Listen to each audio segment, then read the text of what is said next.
Here I am alone in this empty room. Yan. So good evening, good afternoon, good morning everyone. It's your boy, Fritz Mix, back at it again with another sneaker content for the week. So ano ba yung sneaker content of the week natin? Let me ask you, ano yung pair na sobrang nung unang beses ninyo nakita, nasabi niyo sa sarili niyo, ay, gusto ko to. Or right after that you saw that pair, hindi na kayo pinatulog. Pero ngayon, I have this friend from Dubai who bought also the same pair. Tapos, he tried it kasi sobrang na-hype din siya. He's also a sneakerhead. So, shoutouts to you, Boss Bry, Brian Kotz, and si Boss B. Maraming salamat. And what happened is, he bought this specific pair. Tapos, nung nasa kanya na, nasisikipan siya or parang hindi niya feel, parang ganon. So, sabi ko sa kanya, what if mag-trade tayo? So, I traded one of my pairs for this specific pair.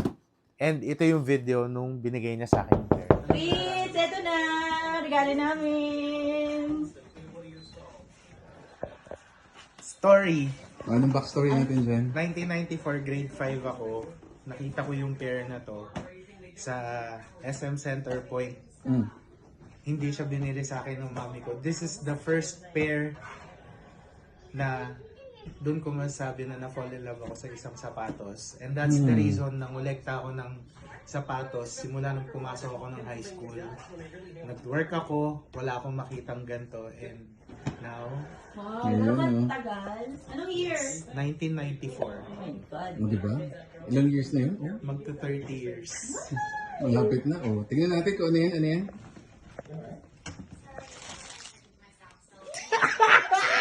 Ang saya! Oh my God. Wala na dito sa Pinas? Wala? Kahit saan? Thank you, Boss B. Happy ni BT! Diyos ko! Yan pala. Ayan. CB94 Classic, of course. Ladira Only the nito. best. And sabi ko sa sarili ko, once na nakuha ko to, it's over! So, ito na po. Final. CB94 achieved. Alright. Thank you! Alright. So again, maraming salamat sa inyo, Boss B and Miss V. Ayan, sobrang mahal na mahal ko yung kumpare kong yan. Ayan. Sobrang you made my dream pair come true. Diba? Kitang-kita na halos maiyak-iyak ako dun sa video. Actually, this happened September last year. Ngayon lang ako nagkaroon ng oras na magawa ng mga sneaker content. Pero ito na.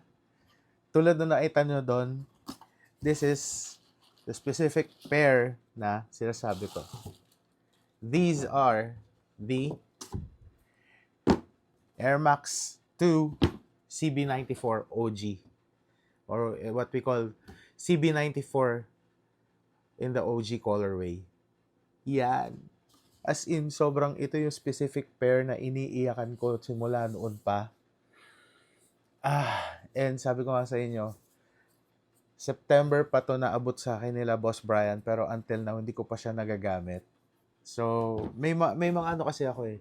May mga tendencies kasi ako na I have a specific pair for a specific occasion.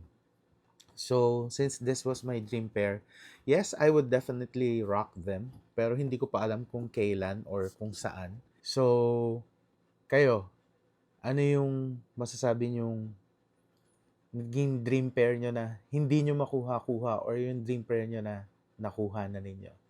Comment down below. And don't forget to follow me, Fritz Mix, as well as my friends, Brian Kotz, yan, Boss B, maraming salamat ulit. And see you again next week. Bye!